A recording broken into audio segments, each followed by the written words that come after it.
O povo brasileiro está sendo extremamente enganado e tem algo muito mais em jogo do que a eleição presidencial. Todo mundo se pergunta todo dia como é que pode o PT ter tanta força e parece que os petistas à esquerda simplesmente não existem no dia a dia da gente. Nesse vídeo eu vou te explicar tudo, detalhe a detalhe, para que até uma criancinha entenda o que acontece. Que fenômeno é esse que assola o Brasil? Hoje não pega pipoca porque eu não quero que você se distraia com esse vídeo aqui. De uma pesquisa da Datafolha que mediu a tendência da população brasileira quando se trata de política, deixou claro que 35% pelo menos dos brasileiros se dizem de direita e apenas 22% se diz de esquerda. A resposta para a minha pergunta que eu fiz no início do vídeo passa a ser óbvia. De fato, a gente sente que a direita é maioria porque de fato é maioria. Onde que está o restante desse povo? O restante desse povo geralmente escolhe seus políticos por pautas, por coisas que eles defendem. Você vem para as redes sociais, você tem um corte perfeito disso. A grande maioria das redes sociais é dominada pela direita. A direita fala mais a linguagem do que o povo pensa. Quando a gente vai para as urnas, a coisa não é exatamente assim. Quer entender o porquê? Eu vou te explicar. Você é um cara que acha que eu vou falar, não, porque as urnas eletrônicas são fraudadas. Não é sobre isso que eu vou falar nesse vídeo. É sobre algo muito mais importante. Primeiro ponto. A esquerda é extremamente unida e organizada. Você ouve isso o tempo todo e aqui eu não estou fazendo um vídeo para defender candidato político nesse momento. Mas eu vou te provar isso. Como parâmetro eu quero usar o tempo.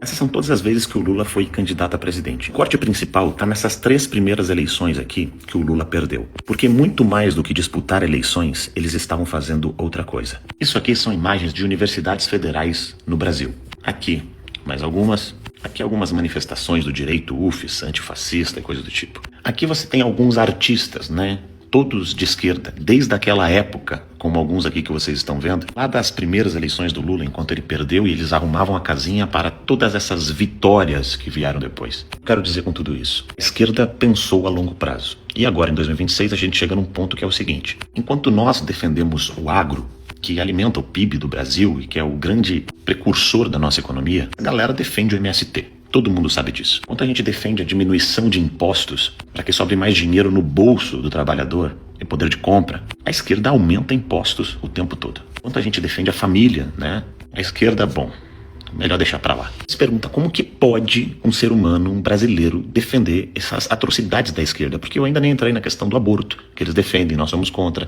Legalização de drogas, que eles defendem, nós somos contra. Falta da segurança pública, que eles tratam o bandido como vítima da sociedade, nós tratamos ele como sua responsabilidade individual, alguém que tem que pagar pelos seus crimes. E como que pode, quando abrir uma urna, os esquerdistas estarem eleitos mesmo defendendo todos esses absurdos?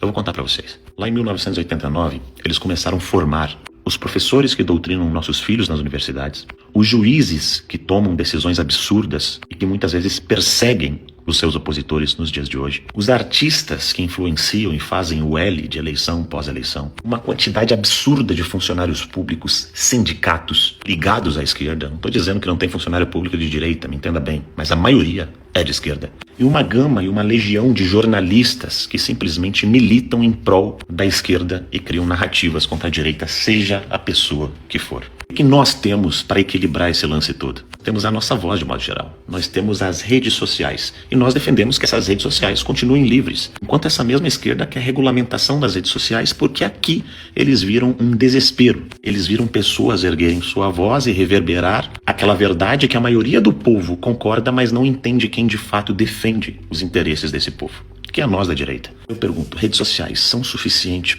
para combater tudo isso? Depende muito. Vocês viram que no início do vídeo eu falei da esquerda. Olha quantas eleições eles estão com Lula, apesar de todos os escândalos, tudo que aconteceu. Olha todo o aparelhamento da máquina pública que eles têm, que nós temos que lutar contra isso dia após dia. E uma coisa me chamou muita atenção essa semana. Eles não são só unidos, mas eles acreditam de fato nessa causa. Por que chamou minha atenção? Dá uma olhada nisso daqui. Eu peguei um recorte mais para mostrar os deputados federais que mais receberam doação do Brasil nessa primeira semana de financiamento coletivo. Financiamento esse que sim é homologado pelo TSE, é totalmente legal e assim por diante. Olha quem está em primeiro lugar. Jones Manuel. Segundo lugar dos deputados federais, Kim Kataguiri. Aí vem o Daniel Sorans, não conheço ele, não posso falar sobre. Eu venho em quarto lugar e aqui coladinho em mim, Humberto Matos, pré-candidato a deputado estadual aqui para o Rio Grande do Sul. Por que eu estou dizendo isso? Dá uma olhada no Jones Manuel. Esse cara recebeu, em poucos dias, 2.191 doações, totalizando R$110 mil. Em número de doações, eu sou o segundo que mais recebeu doações, foram 1.181. Obviamente, valores menores.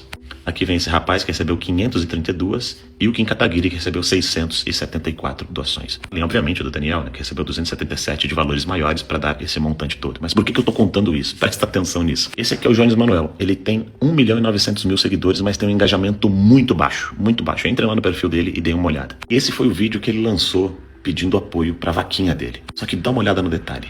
6.000 curtidas, 300 comentários e 110 mil reais de doações. Agora vamos fazer uma comparação com um outro candidato, esse menino, Humberto Matos, PCdoB. Bem de extrema esquerda, defende a ideologia dele, olha ele aqui com Paulo Pimenta e assim por diante, engajamento muito baixo. E esse foi o vídeo que ele lançou, né, da vaquinha dele. 1.399, 33 comentários. O cara próximo de mim ali, ó, já arrecadou 41.505 reais. O que isso tudo significa? Para você entender, eu vou mostrar o meu vídeo que eu lancei a minha vaquinha. 112 mil curtidas, 3.600 e poucos comentários, compartilhamentos e assim por diante. E eu praticamente empatado com o Humberto Matos aqui, em quarto lugar do Brasil inteiro, obviamente, mas muito longe, por exemplo, do Jones Manuel. Pergunto, se a esquerda defende tanto pobre, pessoal que recebe Bolsa Família e assim por diante, de onde vocês acham que vem o financiamento todo dessa galera de esquerda? Porque muitas vezes a gente se questiona, não, a esquerda não tem tanta força. Tem.